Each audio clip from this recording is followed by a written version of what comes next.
E hoje, então, nossa live, palestra com o nosso querido Alan Mitchell, ele que já esteve aqui com a gente em duas oportunidades, tanto aqui na CEIU, no mês de aniversário da casa, como no Foreblue também, ano passado. E, mais uma vez, a gente convidou, então, ele para vir falar com a gente, falar sobre família, sobre educação, que é um foco bastante forte dele.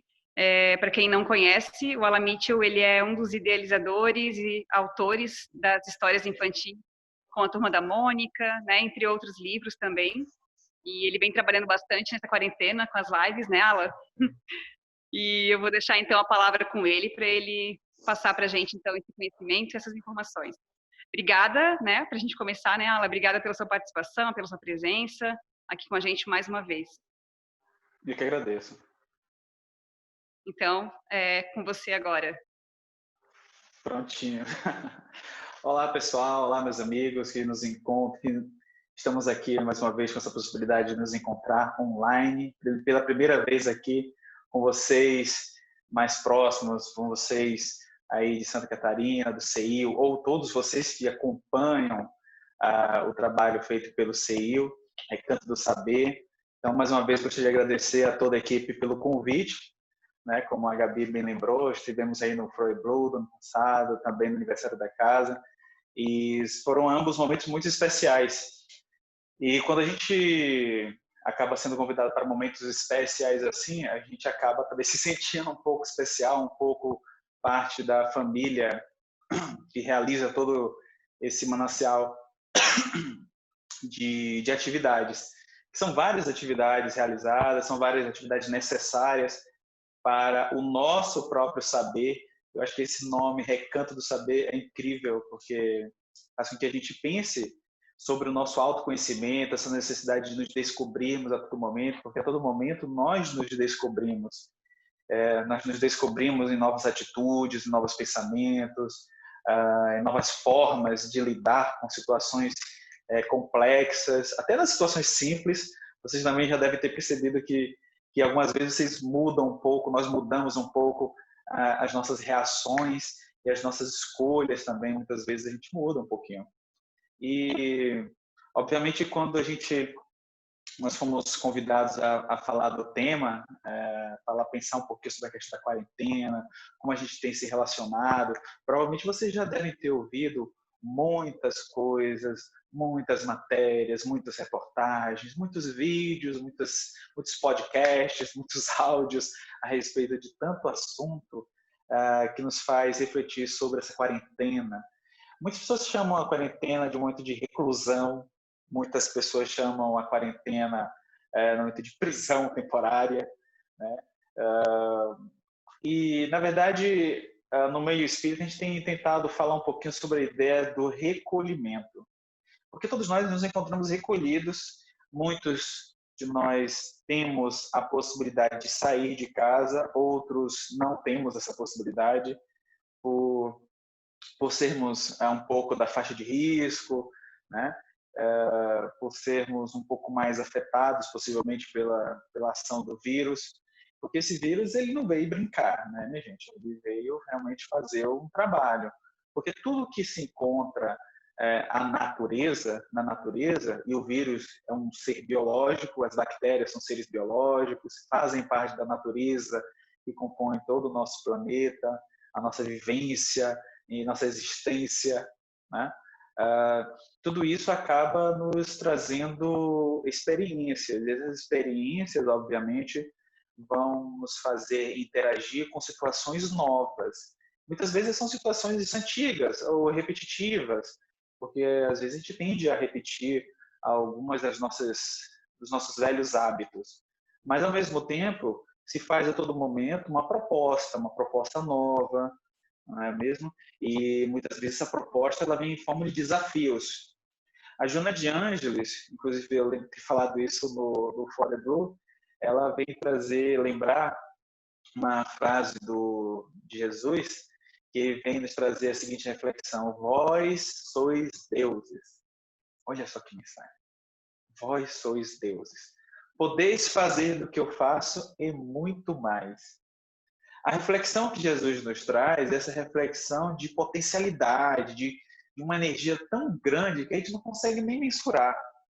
É algo como se a gente pudesse explicar a um ser, pudéssemos voltar no tempo, há 200 anos pelo menos, e chegasse e explicasse aquelas pessoas de que, olha, vocês estão agora se metendo com essa questão de eletricidade, isso aí não é nada, vocês vão ver o que vem por aí.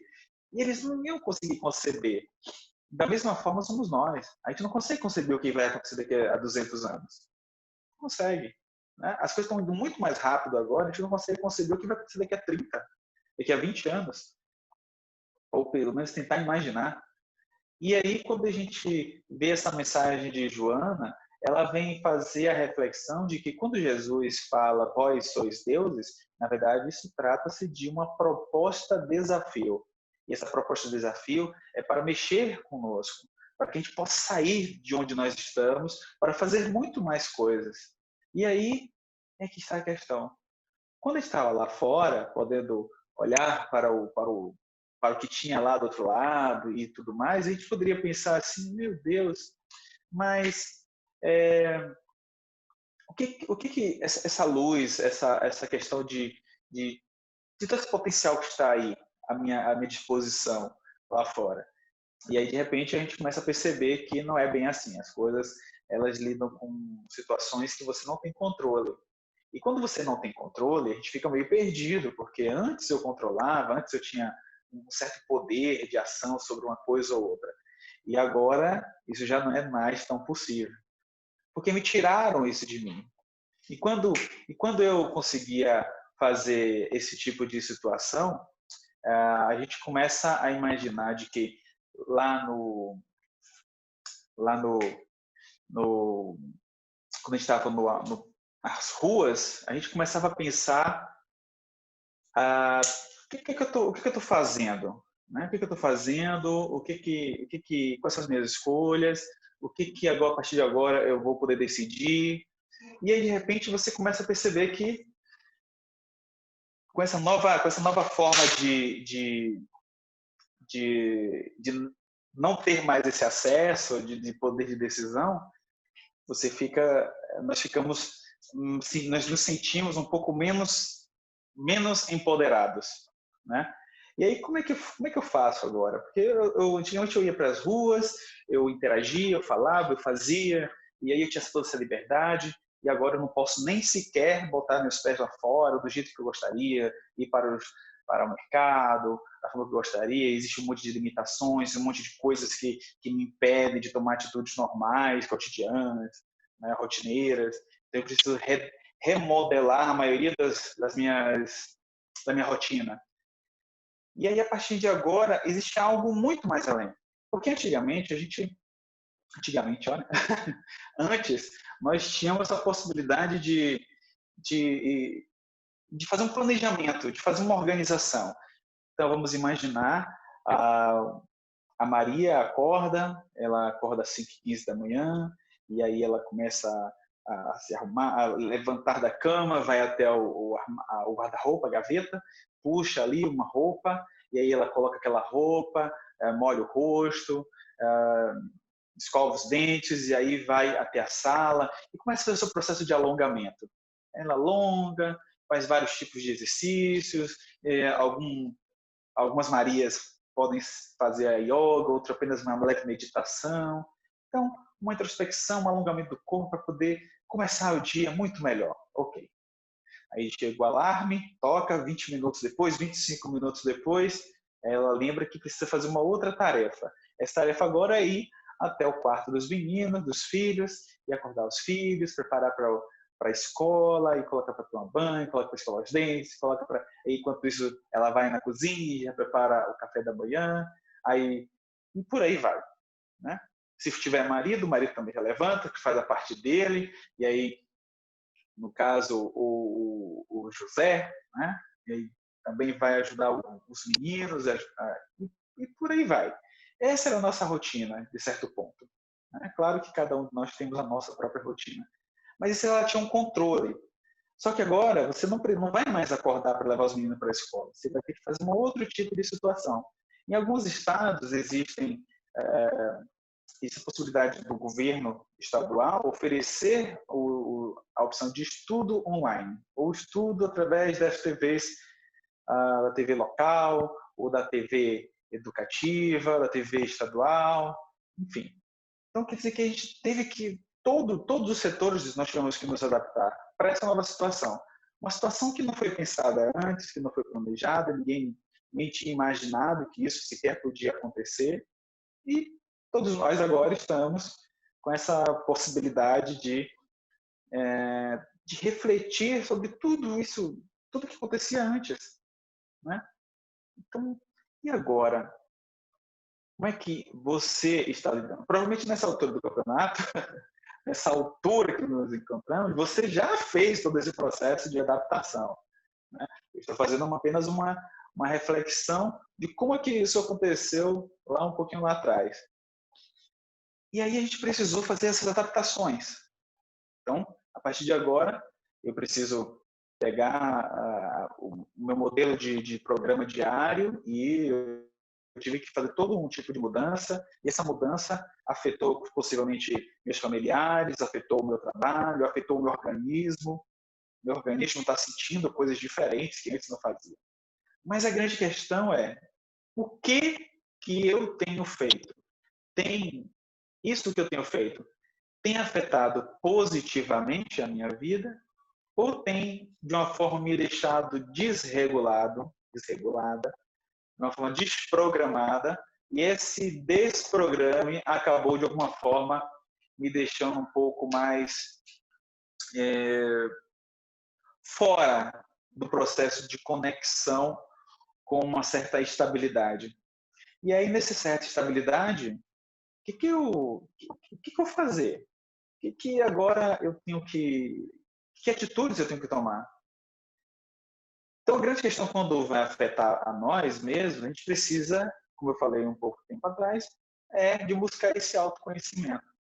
Porque quanto mais a gente se conhece, a gente começa a perceber que essas minhas decisões, elas podem ter um pouco mais de flexibilidade, obviamente, eu posso me adaptar um pouco melhor como um camaleão, que se adapta ao ambiente novo, se o ambiente é mais hostil, mais inóspito, mais seco, mais árido, mais úmido, ele vai se adaptando às folhas, às pedras, enfim, ele vai se adaptando. E nós, seres pensantes, inteligentes, será que tem conseguido fazer dessa mesma forma, dessa mesma maneira?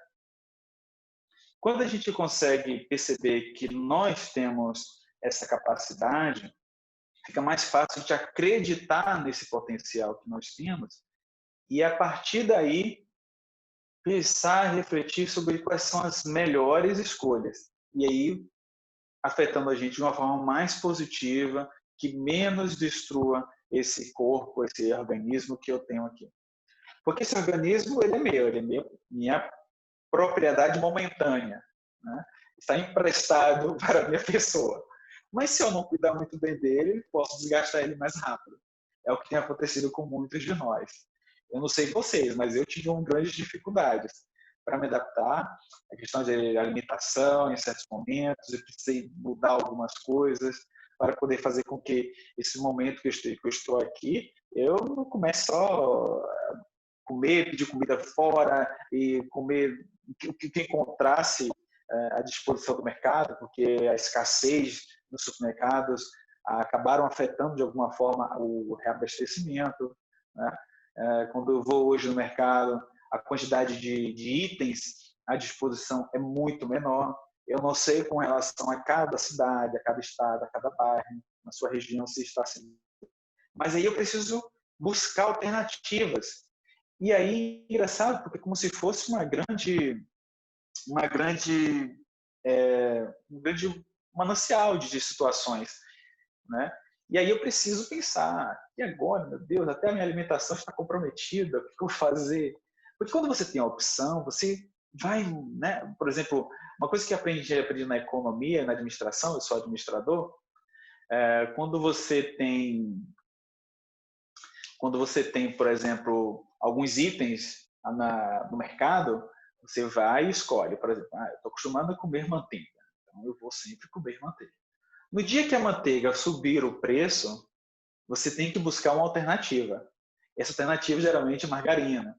Aí, se subir mais, tem que procurar uma outra alternativa, né? Então, por exemplo, você está usando azeite, que é mais saudável para fazer seus alimentos. Mas se o azeite sobe muito por escassez, por seca, por algum tipo de efeito climático, e aí ele fica muito mais caro, então acaba que você vai ter que voltar para uma outra opção. Aí você vai usar mais o óleo de girassol, ou o óleo de soja, enfim. Você começa a fazer uma readaptação. Você cria alternativas. Mas aí, nessas situações, acaba que essas alternativas começam a ficar menores, cada vez mais escassas. E aí a gente vai pensar, como eu tenho tomado essas decisões? Quando vão afetar a mim, e aí afetando também a minha família? Eu falei inicialmente a nós, um processo de individual, porque esse é o papel principal que nós temos que pensar. Eu falo muito sobre a questão da família, muito das crianças, dos jovens, mas se aquelas pessoas que estão responsáveis pelas crianças e pelos jovens não perceberem um nível de equilíbrio, se eles não conseguirem manter um nível de equilíbrio, os jovens são os primeiros a serem afetados. Por isso que a gente fala sempre quando as pessoas querem, quando fazem alguns convites, fazer as atividades com os mais jovens, a fala, primeiro, muitas vezes, precisa chegar nos pais, para eles perceberem que eles precisam buscar esse equilíbrio, buscar um entendimento do que a doutrina espírita nos oferece, para depois você conseguir passar isso adiante. Porque não adianta a gente querer passar somente para os nossos filhos os valores, os bons valores, e esquecer de adquirir esses valores para nós. Senão não tem sentido. Não tem sentido eu querer que minha família esteja toda bem se eu não estou bem. Faz sentido para vocês? Se eu não buscar uma forma de ter uma vida saudável, de eu trabalhar a questão dos meus exemplos para com os meus filhos, eles vão olhar tudo que eu falo, tudo que eu peço para eles fazerem, e eles não vão conseguir concatenar com a verdade.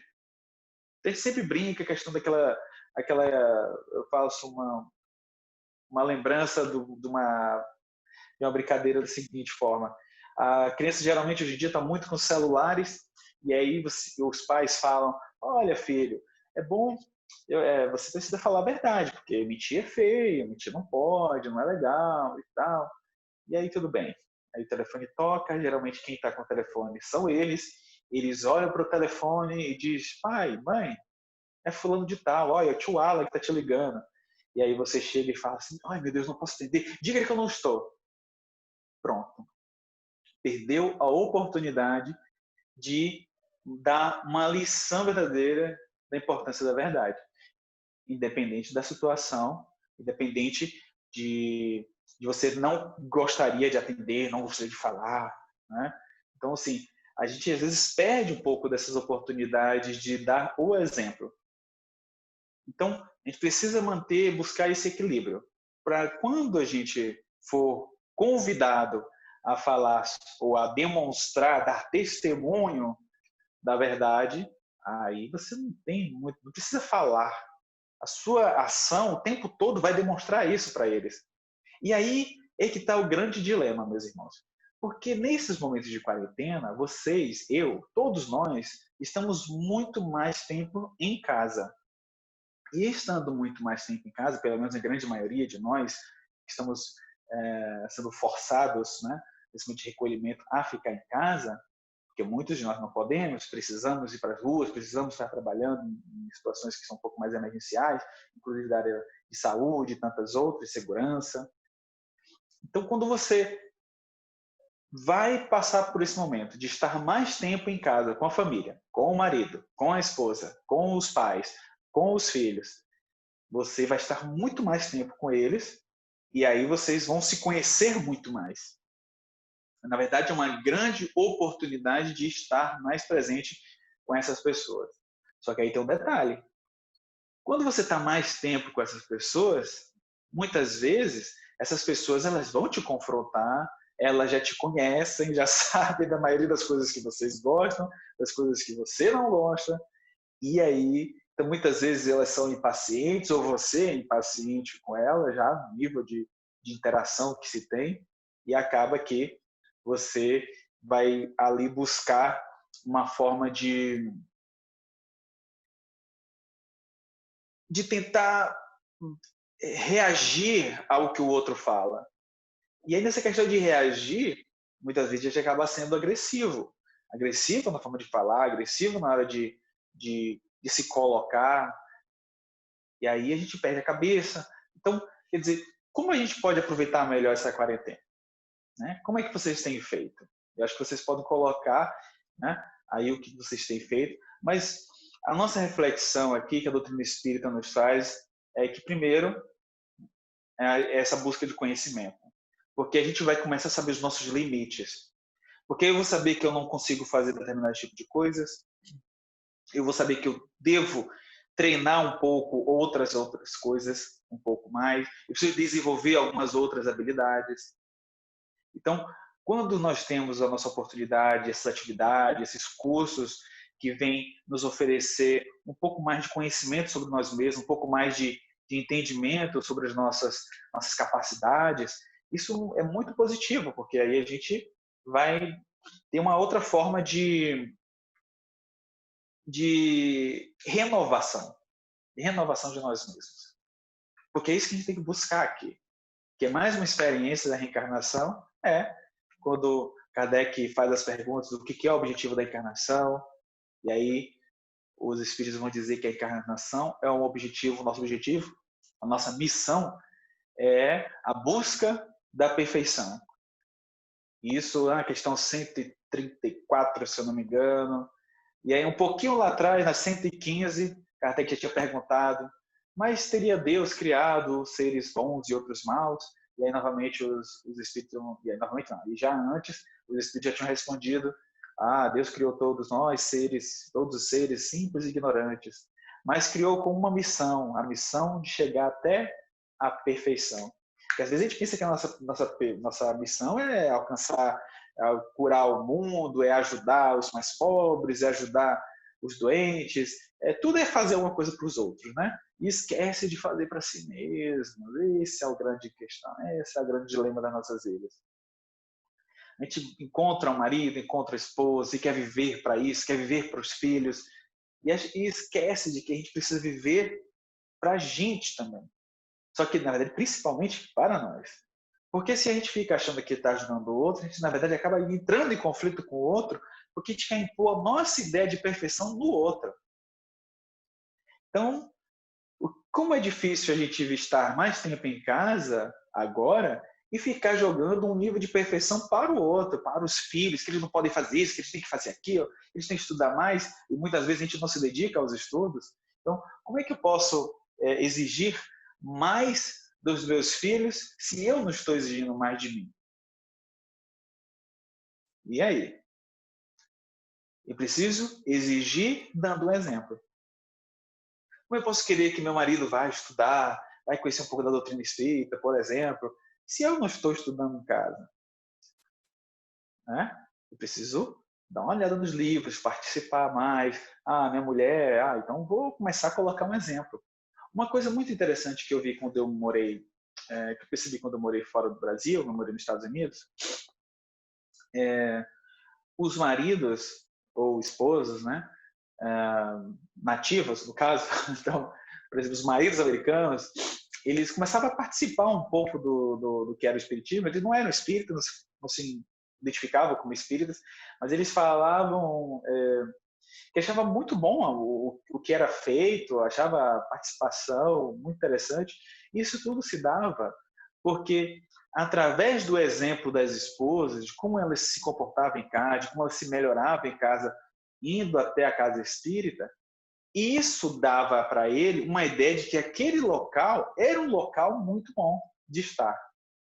Então, ele fazia até questão de ir algumas vezes, de ajudar muitas vezes, e que seus filhos também fossem para esse local, para que eles pudessem adquirir de alguma forma ali boas atitudes, bons valores. Então, essa é a ideia principal, de que a gente possa fazer esse movimento interno.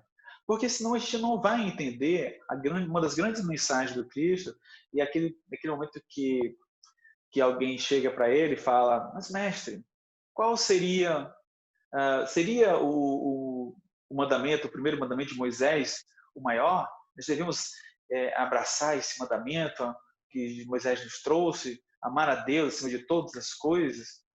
E aí Jesus responde: sim, este é um grande mandamento, mas eu lhes dou um outro que é tão importante quanto esse.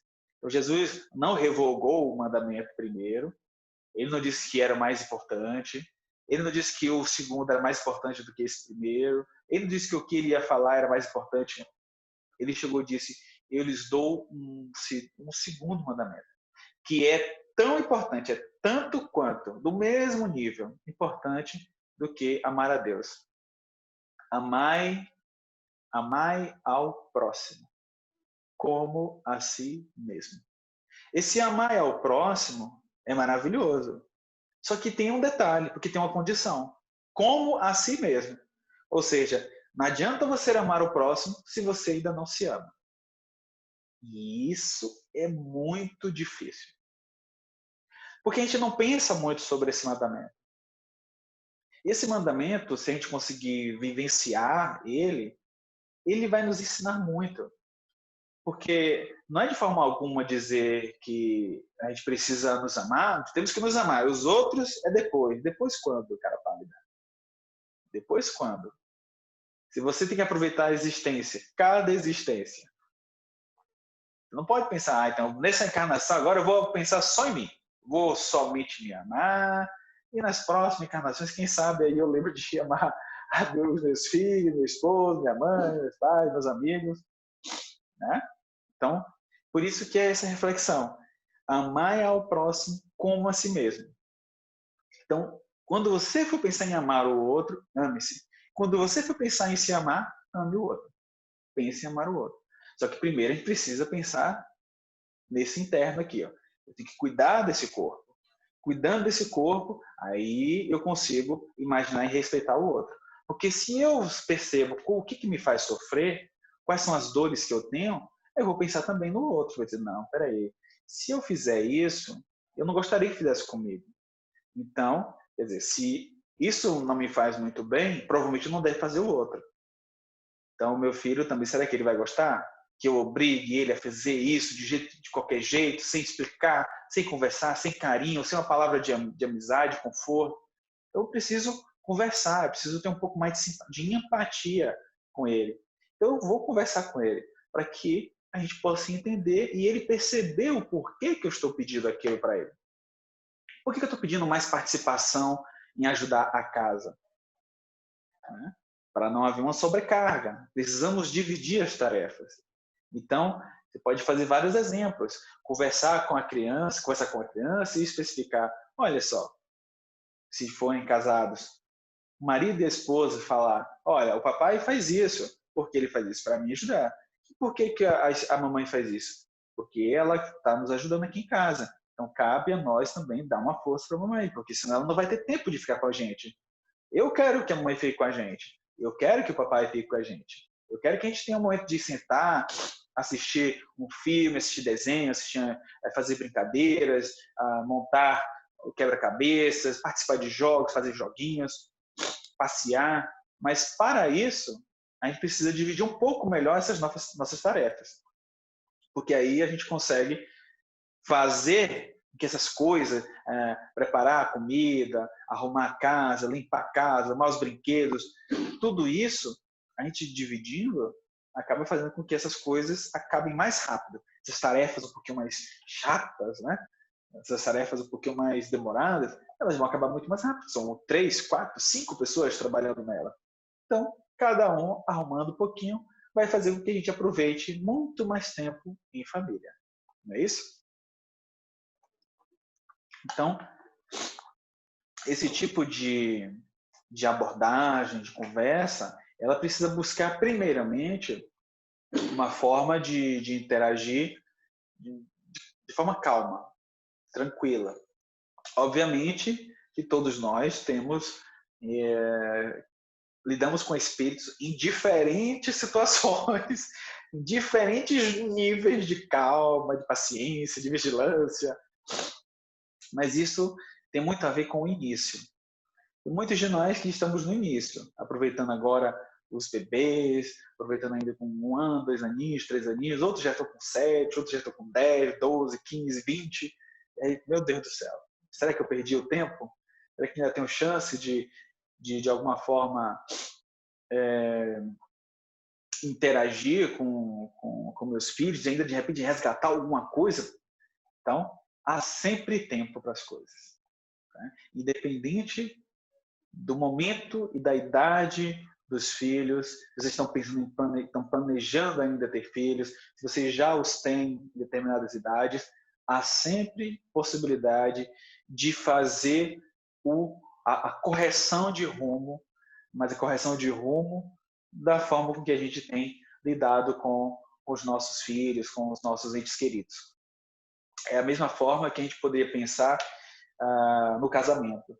Mas a gente tem discutido muito, brigado muito, especialmente nessa quarentena. Essa quarentena tem ficado terrível, porque a gente não consegue interagir, a gente não consegue pensar. Meu Deus do céu, antigamente ele trabalhava o dia todo, ela trabalhava o dia todo na rua, e era engraçado como a gente se dava bem. É claro, se ficava pouquíssimo tempo juntos. Era pouco tempo juntos, então, era basicamente vocês ficavam... Nós gastávamos muito mais tempo na rua, no trabalho, né? E ficávamos 2, 3, 4 horas ali interagindo com a família. E agora não. Agora não. Agora é muito mais tempo de convivência. E aí é nesse momento que a gente precisa novamente conhecer o outro um pouco mais. Olha que maravilha de oportunidade. Porque quando você está, por exemplo, agora nesse processo de quarentena, nós estamos aqui interagindo com os filhos, e aí muitas vezes esses filhos estão já adolescentes. Aí você fica, meu Deus, eu achava que meu filho tinha um tipo de pensamento, e agora nessa quarentena eu estou percebendo que ele tem uns pensamentos diferentes. Então a gente não pode esquecer de que a Kardec vai nos lembrar, questionando os espíritos, de que quando chega naquela fase de 7 anos, mais ou menos, aproximadamente 7, 8, 6 anos, os espíritos começam a demonstrar, eles começam a se afastar um pouco mais do mundo espiritual, então até os 6 anos, 7 anos, eles ainda estão muito conectados com o mundo espiritual. Muitos deles veem os amiguinhos invisíveis. A própria Sueli Caldas vai falar no livro dela, Mediunidade e Obsessão das Crianças, que vai lembrar de que as crianças começam a ver os amiguinhos invisíveis, as próprias escolas, todas as áreas de educação falam muito sobre isso, a psicologia fala muito sobre isso. E por que eles fazem? Eles veem por causa justamente dessa aproximação com o mundo espiritual. Mas, quando vai passando o tempo, eles começam essa faixa de idade de 7 anos, eles começam a ficar mais em contato com o mundo corporal. Ele começa a perceber mais. E aí ele começa a se mostrar como ele verdadeiramente era. Era quando? Quando tinha 5 anos, 4 anos, 2 anos? Não. Quando ele era lá na outra existência. Ele começa a demonstrar aqueles vícios, aquelas vontades, aquelas ideias fixas, e muitas vezes os vícios. E aí você ter que lidar com tudo isso, não é fácil. Essa fase, muitas vezes as pessoas falam, nossa, mas ficou uma fase tão difícil. Ele começou a ser mais espontâneo, começou a ter ideias assim diferentes. Ele começou a mostrar uma inteligência. Porque agora ele começa a colocar um pouco mais para fora isso. E aí é o momento de dar sustentação, de dar apoio, de mostrar as correções, as melhores escolhas, as melhores opções. Ficar sempre atento. Porque aí, nessa fase que daí até a pré-adolescência, se a gente se afastar, eles vão começar nessa fase a sair mais, a interagir mais com outras crianças, muitas vezes até dormir fora, né? Dormir na casa do amiguinho, dormir na casa da coleguinha, da amiguinha. E aí o que vai acontecer? Eles vão ter mais tempo de conhecer outros seres da mesma idade que eles. Eles vão, que muitas vezes têm os mesmos gostos, as mesmas dúvidas, porque eles vão começar a se conectar pela simpatia entre espíritos. Então, por que eles gostam mais de uns amiguinhos e dos outros? Não. Porque eles começam a ativar aquelas simpatias, aquela empatia pelo outro. E antipatia por outros espíritos. E quando eles fazem essa conexão pela simpatia, muitas vezes a gente não sabe quais são os motivos que os tornam simpáticos, né?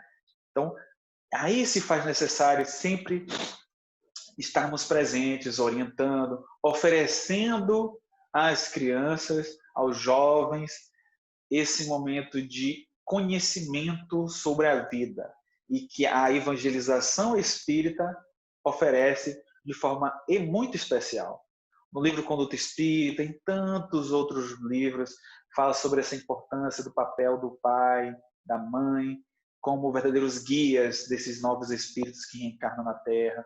O próprio livro Constelação Familiar, da Joana de Ângeles, vai falar sobre o papel do pai, do tio, da avó, que eles têm papéis particulares, mas não papéis que devem influenciar ou mesmo tirar a própria característica dos pais em tomar decisão pelos filhos, pela educação dos filhos. Eles precisam manter a distância do papel a que estão enquadrados, né? Os avós já tiveram seu momento de paz, não adianta querer corrigir agora com os netos, né? Então, já passou a sua fase, tem que permitir que os próprios filhos se tornem maduros para educar os seus próprios filhos.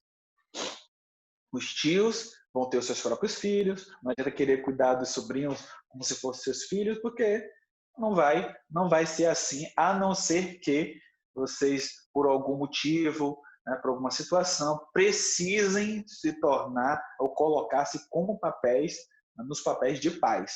Aí já é uma outra história, aí já é uma outra situação.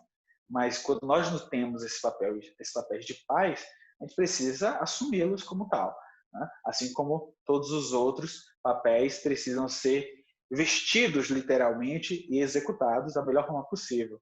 Não existe manual de paz, né, meus amigos? Não existe esse manual perfeito que nos indique como fazer, como proceder, como agir. Não existe isso.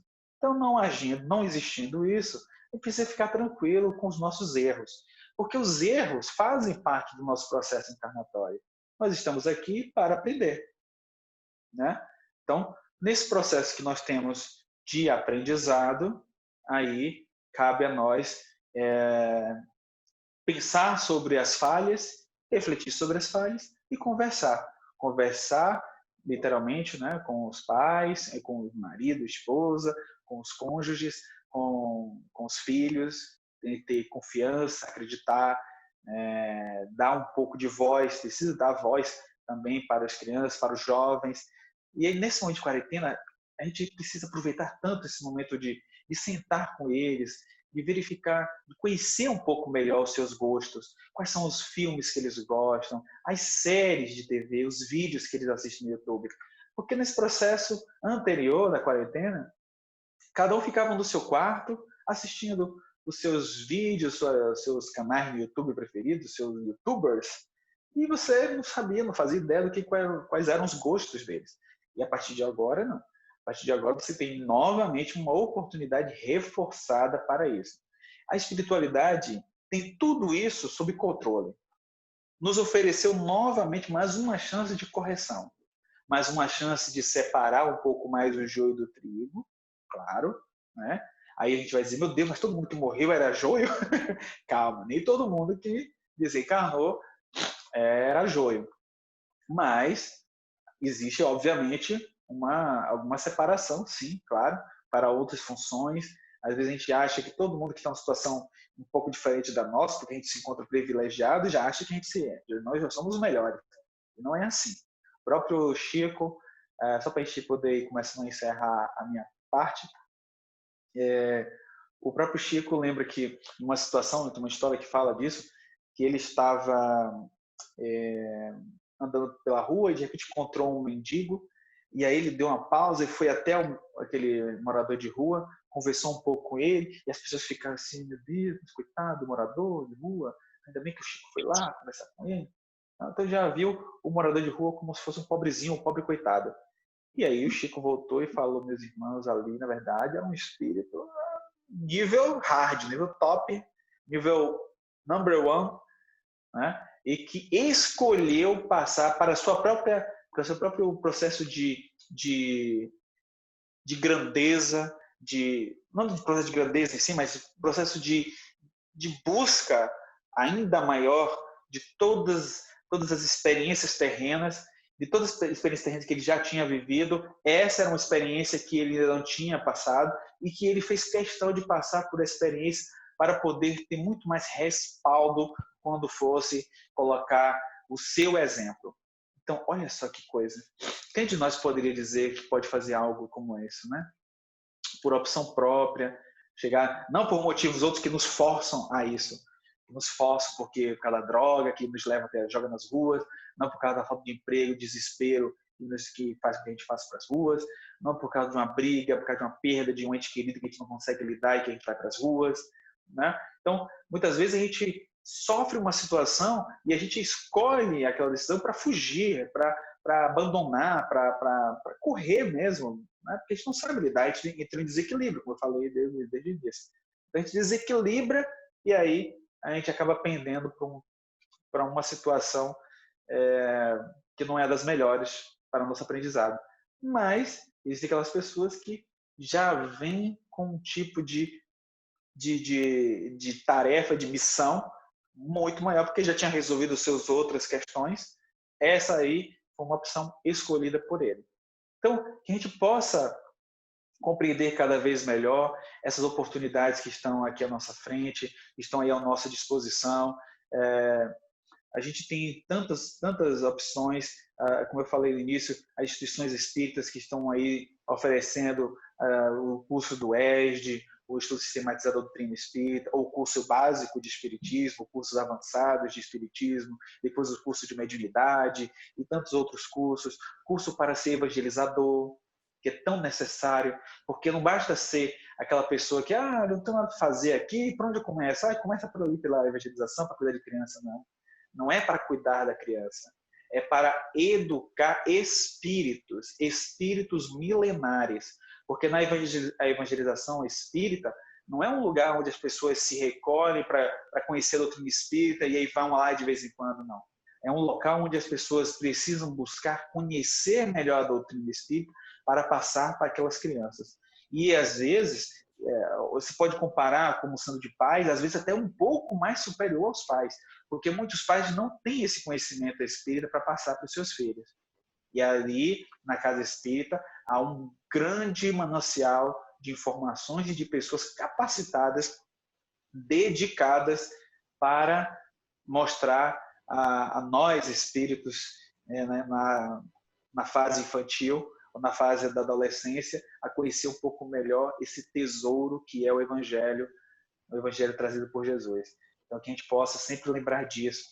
Instituições, por exemplo, como a Folhinha Espírita, que oferece os canais de comunicação, o YouTube, o Instagram, grupos de bate-papo no WhatsApp, onde qualquer pessoa pode entrar e simplesmente se cadastrar lá e fazer parte de um grupo de evangelizadores, receber material gratuitamente, enviar material gratuitamente, informando como é que são as suas aulas, como é que foi a aula no maternal, como é que foi a aula na evangelização de bebês. Então, são várias situações. Hoje em dia a gente não pode reclamar, porque graças à pandemia, à quarentena, estamos aqui fazendo uma live, fazendo uma palestra online. Então é a oportunidade de a gente poder trocar esse tema, que talvez ficasse muito mais difícil, muito mais custoso para a instituição, ter que levar um palestrante daqui de Minas Gerais até novamente Santa Catarina, que já foi feito 2 vezes ano passado, né? Com muito carinho. Então, às vezes, isso tem um custo, tudo tem uma força dispendiosa muito grande. Então, que a gente possa valorizar hoje todo esse trabalho realizado pelas instituições, em especial o CI, o Recanto do Saber, para que a gente possa aproveitar o que está sendo oferecido. Conheçam as redes sociais da instituição, conheçam tudo isso que é oferecido, porque a gente precisa aproveitar essas coisas maravilhosas que nos são oferecidas gratuitamente, né? Todas oferecidas gratuitamente. E claro, vocês que já utilizam, conheçam, já utilizaram, já se beneficiaram, podem conhecer um pouco mais agora como parceiros, colaborar. Olha, o que eu posso colaborar? Será que eu posso vir aqui, pelo menos arrumar a sala, para pelo menos limpar aqui a sala das crianças, o salão principal? Posso arrumar as cadeiras? Eu posso ajudar aqui na conta de luz da casa? Né? Qualquer pessoa que pode ser voluntário vai colaborar imensamente com o trabalho das instituições do Brasil inteiro, porque é isso que faz com que mensagens como não somente as mensagens como a de hoje, mas mensagens muito mais poderosas do que a que foi falada, do que a gente tentou falar hoje, elas consigam se sobressair e se espalharem pelo mundo. Então, gostaria de agradecer muito, eu não sei se houve perguntas, mas eu gostaria de agradecer muito a todos os amigos do CEIU, novamente, por mais esse carinhoso convite. E que possamos nos reencontrar muitas e muitas vezes, que mesmo nesse momento de quarentena, que a gente vai se encontrar aqui, claro, online, em todas as redes sociais, só buscar aí Ala Mitchell, que é muito fácil. A gente que agradece mais uma vez a sua participação aqui, essa mensagem que você nos trouxe sempre com esse carinho, né? Com todo esse conhecimento que você tem, principalmente essa experiência com as crianças, com as famílias. Estamos aqui, com o Chico, né, então, para encerrar agora essa transmissão, e o Ala vai fazer a nossa prece final, então, e vai encerrar nossa live de hoje. Vamos todos nos concentrar, fiquem à vontade para fechar os olhos, para a gente possa agradecer mais uma vez por esse momento de reflexão, de interação através da internet, através da rede mundial de computadores, através aqui das redes sociais, onde essas mensagens ficarão disponíveis para todos que aqui desejarem. A gente possa fazer com que essa mensagem tenha um pouco mais de qualidade em nossa vida, que ela possa fazer sentido em nossas vidas. Porque esse é o grande objetivo da nossa existência atual. Que a gente possa entender um pouquinho a palavra do Mestre Jesus, do seu Evangelho. Que possamos compreender toda a forma de codificação preparada pelo querido irmão Allan Kardec, que nos ofereceu esse sistema tão organizado através de seu grande labor e de sua esposa Amélie, e de tantos outros anônimos e conhecidos que nós podemos ter mais conhecimento através das obras, através dos índices, das apresentações, das obras básicas, através da revista espírita, que a gente possa buscar conhecer um pouquinho melhor todo esse material. Mas não conhecer meramente como se fosse um material religioso que a gente precisa entender para fazer parte dessa religião. Não é isso. É para fazer parte dessa ciência que abre os nossos olhos, que tira um véu que ocultava a possibilidade de enxergar tudo que estava aqui ao nosso redor. Porque antes a gente só conseguia enxergar o que estava à nossa frente. É como se a gente pudesse enxergar meramente uma visão ao largo de um bosque, e a gente olhasse para o lado e de repente começasse a ver um grande pasto verdejante, e nesse pasto verdejante, logo à frente, alguns morros, e um pouco mais ainda à frente, montanhas enormes. E que olhando para os céus, tocasse essas montanhas, as nuvens mais altas, e virando-se um pouco mais, a gente consegue ver tantas outras coisas, meus irmãos. Rios, céus, estrelas, são brilhos, perfumes de rosas e de flores, os raios do sol que toca a nossa pele, o nosso rosto, ao mesmo tempo que a gente consegue ouvir o canto dos pássaros, o balançar das flores e das folhas. A gente começa a ouvir tantas coisas, todos os nossos sentidos aguçados, porque agora temos algo mais para poder refletir, porque a ciência da doutrina espírita, ela é baseada numa força tríplice. Uma força tríplice que vem trazer na ciência um recurso de pensamento que é a filosofia, que é quando Kardec nos faz repensar, refletir sobre aquilo que traz no Evangelho de Jesus, aquilo que os espíritos superiores nos apresentam. E faz a gente pensar, será que isso mesmo faz sentido? Será que isso tem a ver com a minha vida? Será que é exatamente dessa forma com que eles estão apresentando? Será que isso realmente nos conecta a Deus ou faz nos questionar?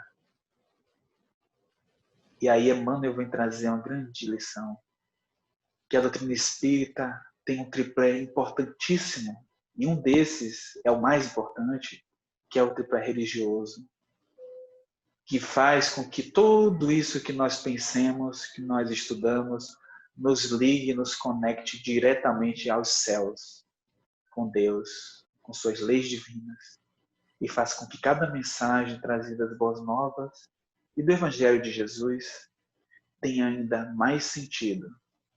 E é assim que nós vamos viver a partir de agora, com muita plenitude de sentidos das nossas escolhas, das nossas decisões e do nosso próprio papel na construção de um ser cada vez mais novo e renovado, co-construindo um mundo melhor. Mundos melhores. O mundo corporal que nós atualmente estamos e o mundo espiritual que todos nós retornaremos. Obrigado a todos e que assim seja.